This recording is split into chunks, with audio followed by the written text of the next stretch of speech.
Et je voudrais, pour terminer,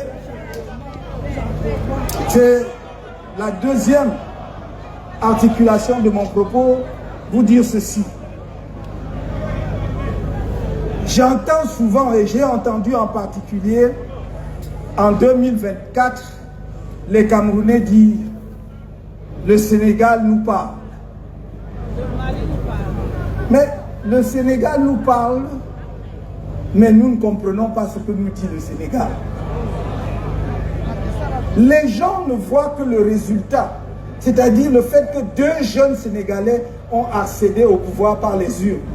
Mais ils oublient toute la bataille qu'il y a eu derrière, la lutte politique qu'il y a eu derrière et qui a abouti à ces résultats. Vous voyez des Camerounais, comme on aime beaucoup le football, je suis sûr que très rapidement là vous allez dire laissez-nous même, on va regarder la Champions League. Et qui m'ont dit, et il va s'installer devant sa télé, il va boire une bonne bière, après il va dire, mais qu'est-ce que Kanto a même dit? Ce n'est pas une affaire de Kanto. Qu'est-ce que nous faisons ensemble pour que ça change en 2025? Et je dis, je vous le dis ici, je le dis au peuple camerounais qui me regarde du pays, si nous ratons en 2025, c'est la faute du peuple camerounais. Est-ce que vous avez compris? Si nous ratons le changement après lequel court le peuple camerounais depuis des décennies, ce sera la faute du peuple camerounais. Voilà, n'attendez personne. Parce que le Sénégal, pour obtenir les résultats que vous avez vus, les jeunes Sénégalais se sont battus tout au long de l'année 2023 et 2024. Il y a eu pratiquement 50 morts. Oui. Ne croyez pas que quelque part les gens se couchent et le changement et les transformations arrivent. Je ne vous ai jamais demandé autre chose que de dire, exiger dans notre pays que les gens respectent la loi. Nous demandons que les gens respectent les lois de la République. En plus, ce sont des lois qu'eux-mêmes ont votées. Ils ont fait voter à l'Assemblée. Et c'est un leurre, ils nous trompent, mais ils ne respectent pas. Qu'on respecte les lois du Cameroun, et vous-même, vous verrez les résultats. On n'aura pas besoin qu'un seul Camerounais tombe, qu'une goutte de sang se verse. Mais je dis encore une fois, il ne faut pas prendre le peuple camerounais pour acquis. Il faut savoir que ce peuple qui est aussi patient est capable aussi de dire non, ça suffit. Et j'aime tellement mon pays pour dire, je souhaite de tout mon cœur qu'on ne passe pas par la case de la violence. C'est même pour les mêmes raisons, mes chers amis, que j'ai toujours dit que la crise anglophone devait être résolue autour d'une table de négociation, des négociations inclusives. Il y a des gens qui ont fait des théories, les grandes théories universitaires, pour montrer que 2 phrases qu'ils ont apprises à l'école, hein, que l'État a le monopole de la violence légitime. Si on lui demande même ce que ça veut dire, lui, on ne sait pas. L'État a le monopole de la violence légitime. L'État n'a-t-il pas un devoir de protection des citoyens? C'est son premier devoir. C'est le premier devoir de l'État, protéger les citoyens. Et donc, j'ai toujours préconisé. Et c'est pour cela que mon message, je le réitère aujourd'hui, en direction de tous les Camerounais, en particulier de nos frères et sœurs des régions du Nord-Ouest et du Sud-Ouest. 2025 est une fenêtre d'opportunité pour un règlement politique de la crise anglophone. Un règlement politique profond où on va discuter avec tous les acteurs, où on va libérer les prisonniers politiques et où nous allons discuter des problèmes profonds, y compris la forme de l'État. J'ai toujours dit que la sécession n'est pas une option. Il faut donc que ce soit clair. Mon discours doit être clair là-dessus. La sécession n'est pas une option. Mais les discussions internes entre filles et fils d'un même peuple pour trouver les meilleures institutions qui garantissent l'autonomie, la liberté et les contributions des uns et des autres doivent pouvoir être menées. C'est ce en quoi je m'engage.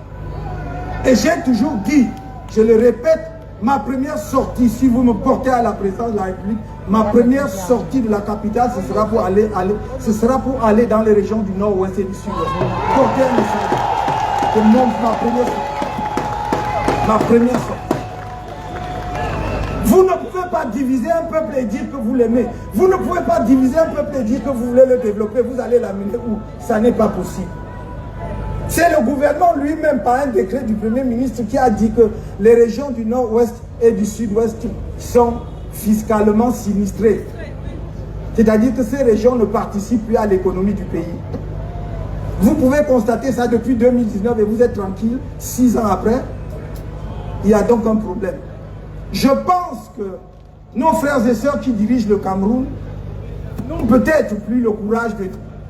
Mes frères, ça nous a dépassé vraiment, venez prendre. Mais nous devons les aider. Nous devons les aider à partir. Aidons-les à partir, à sortir, pour que notre pays continue. Donc, le Sénégal nous parle, tout comme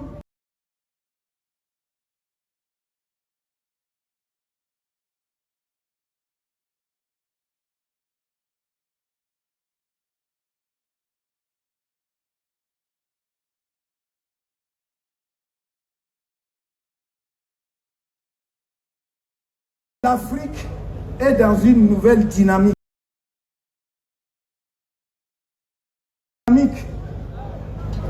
Nous ne pouvons pas être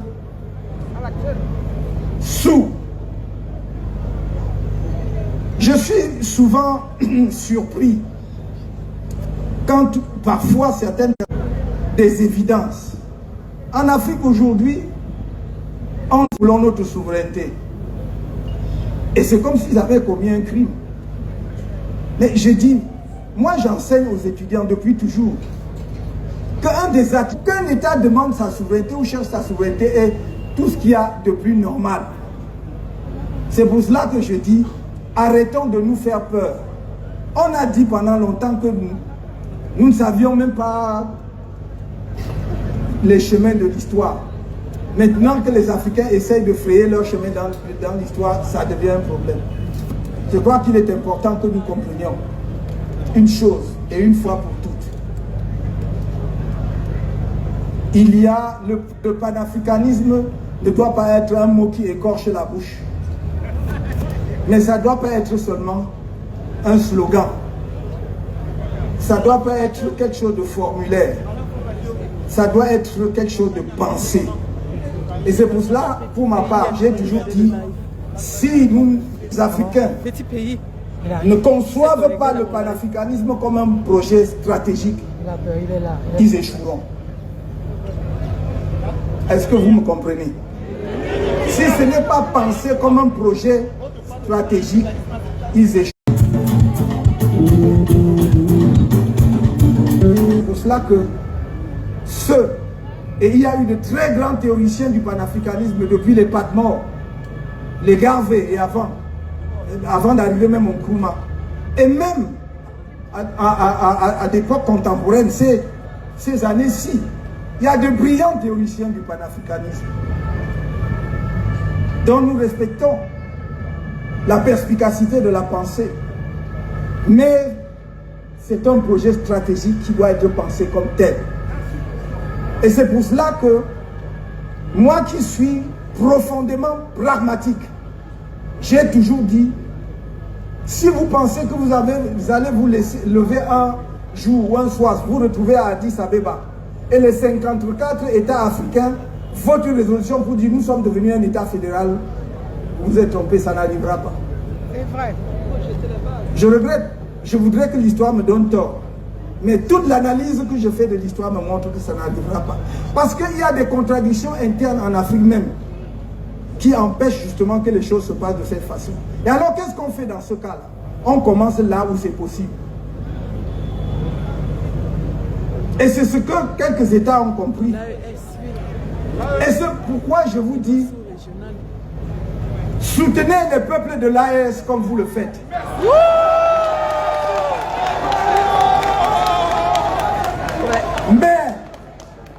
Mais soutenez aussi le peuple sénégalais. Soutenez aussi Voici le peuple sénégalais. Vous avez tort de ne pas comprendre que la jeune équipe qui est au Sénégal joue dans une marge de manœuvre beaucoup plus étroite. Et si au lieu de les encourager, de les accompagner de diverses manières, vous voulez seulement asséner le fait qu'ils ont échoué et qu'ils n'ont pas fait comme les autres, alors vous les accompagnerez plus sûrement vers l'échec. Soutenez le peuple sénégalais. Soutenez tous les peuples africains qui font un pas dans la bonne direction. Tous les peuples africains qui font un pas dans la bonne direction.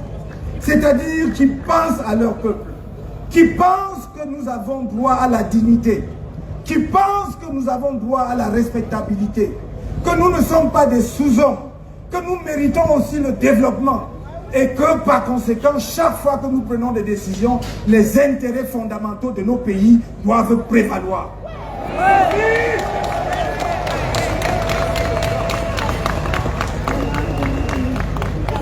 Quand j'ai dit cela, je crois que nous ne devons pas abuser du temps qui nous a été imparti. Permettez que je vous dise que à la diaspora, j'ai 3 messages pour terminer. Le premier message, c'est que nous sommes dans la bataille ultime. La patrie vous appelle. La patrie vous appelle. Assurez-vous que chacun, ici ou au pays, s'est inscrit sur les listes électorales et a retiré sa carte.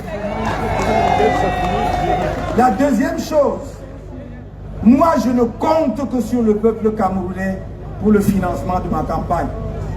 Je ne compte que sur vous. Les autres ont le financement de l'État. Les autres ont le budget de l'État.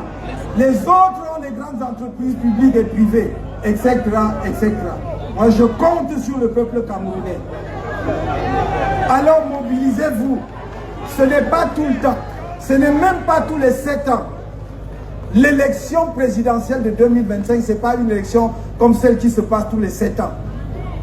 C'est une élection qui joue les enjeux de l'avenir du Cameroun pour le demi-siècle qui vient. Et si vous avez compris, vous pouvez faire un effort exceptionnel. À circonstances exceptionnelles, effort exceptionnel.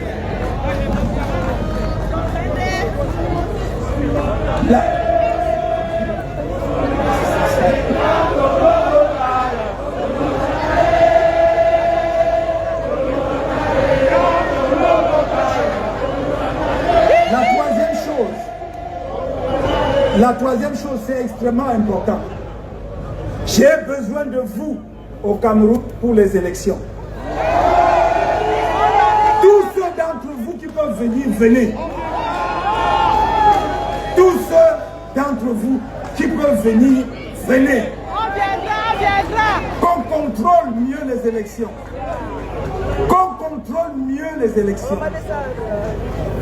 Tous ceux qui peuvent venir, venez. C'est un message extrêmement important que je vous donne. Vous avez encore 4 mois de grâce préparée. Venez. Je suis sûr que vous ne viendrez pas tous.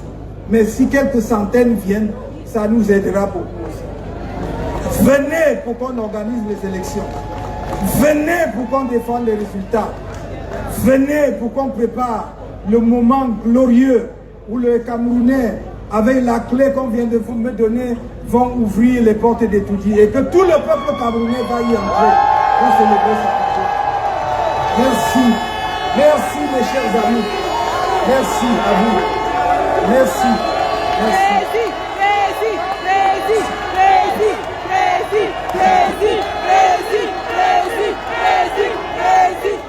Je voudrais un dernier chant, un dernier tour de chant. Pardon, attention. Je ne peux pas. Vous savez, quand on est face de quelqu'un, c'est quelque chose, hein? C'est totalement irrationnel. Il y a tant de personnes que j'aimerais remercier ici. Mais je dis Richard Bonat, tu ne sais pas ce que tu as fait aujourd'hui. Merci. Merci d'être là. Merci d'être là. Et l'histoire retiendra. Ah, on fait un dernier tour de chant. Cameroun 2025. Calme donc, calme. Cameroun 2025. La gauche, oui.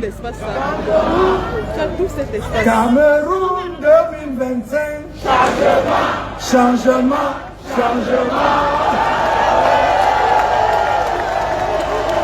Cameroun 2025. Cameroun 2025.